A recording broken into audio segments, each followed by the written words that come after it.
व आपल्या जीवनामध्ये निसर्गाला सर्वोच्च स्थान देणारा समाज म्हणजे आदिवासी। निसर्गाचे रूप म्हणजे आदिवासी। एक कमान सारे आदिवासी एक समान, एक तीर एक कमान सारे आदिवासी एक समान। सर्व बंधू आणि भगिनींना 9 ऑगस्ट आदिवासी दिनाच्या खूप साऱ्या निसर्गमय रंगीबेरंगी शुभेच्छा।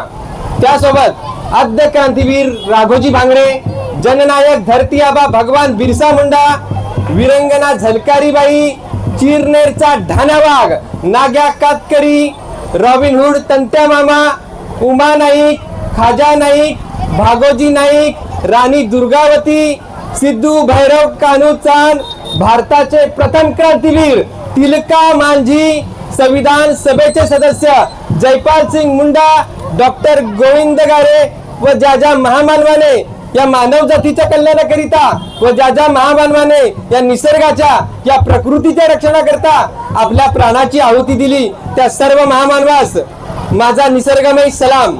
त्यासोबत आज 9 ऑगस्ट आदिवासी जीवनातील एक अत्यंत महत्त्वपूर्ण सोहळा म्हणून या दिवसाचे महत्त्व प्राप्त आहे। मी नेहमी सांगत असतो, संयुक्त राष्ट्र संघ युनेस्कोच्या बैठकीत 9 ऑगस्ट हे आदिवासी जागतिक दिन हा ठराव पास करण्यात आला। अमेरिका, रूस, चीन, फ्रान्स, इंग्लंड असे 193 देश हे युनेचे सदस्य आहेत। 9 ऑगस्ट हे संपूर्ण जगामध्ये आदिवासी दिन म्हणून साजरा करण्यात यावा हे त्यांनी आव्हान केलं, हे त्यांनी सांगितलं। कारण की येत्या काळात हा आदिवासी समाज फक्त म्युझियम मध्ये बघायला मिळेल की काय, हा धोका वेळेस ओळखून संयुक्त राष्ट्र संघाने घेतलेले हे पाऊल, हे निर्णय अत्यंत महत्वाचे आहे। खऱ्या अर्थाने आदिवासी संस्कृती विषयी बोलायचं झालं असता, आदिवासी म्हणजे सुदृढ व संपन्न सांस्कृतिक वारसा होय। आदिवासी म्हणजे गौरवशाली इतिहास होय। भाषा, साहित्य, कलेने श्रीमंत असणारा समाज म्हणजे आदिवासी। आदिवासी संस्कृतीमध्ये खऱ्या अर्थाने स्त्री पुरुष समानतेची मूल्य रुजली आहेत। आजच्या तथाकथित रूढी परंपरेला देखील लाजवेल अशी आदिवासी संस्कृती उदांत आहे। खऱ्या अर्थाने बघा, एकांत धारण करून निसर्ग सौंदर्याची पूजा करणारा व आपल्या जीवनामध्ये निसर्गाला सर्वोच्च स्थान देणारा समाज म्हणजे आदिवासी। निसर्गाचे रूप म्हणजे आदिवासी, कारण प्रत्येक आदिवासी समाज बांधवांच्या कृतीमध्ये हे निसर्ग संवर्धनाचे कार्य केले जाते।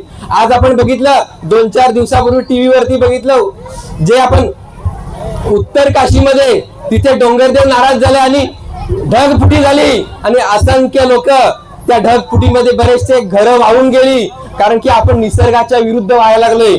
आज जे वाहते झरेत, वाहत्या नद्या आहेत, त्या नद्याच्या बाजूलाच आपण आपली घरे बांधू लागलेत आणि म्हणून निसर्गाच्या विरुद्ध जाणे हे खूप चुकीचं आहे, हे आपल्याला समजलं पाहिजे। आताच मध्यंतरी आपण ते मुंबईचं बघतो, जे चाललंय कबूतर खाण्याचा विषय, सगळ्यांनी बघितलं की कोर्टाने त्याला बंद दिले, कारण की कबुतरामुळे त्यांच्या उष्णतेमुळे बराचसा फुफ्फुसाचे आजार होतात, रोग होतात असं सादर केलं आणि कोर्टाने त्यांना बंदी दिली। तर कोर्टाने जनसामान्यांचा आवाज ऐकलाय, परंतु मानवाने काय केलंय, सगळं काही खराब करून टाकलंय। आज चांगल्या आपल्या नद्या, त्या सुंदर नद्या आज गटारीमध्ये आज त्यांचं रूपांतर केलंय। डोंगर पूर्ण आज झाडं तोडून टाकली, सगळ्या काही नष्ट केलंय।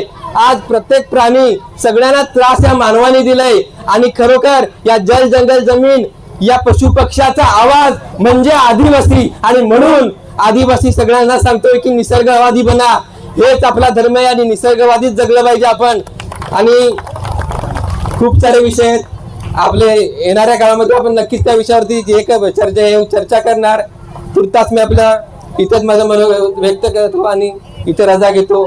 जय जोहार, जय आदिवासी।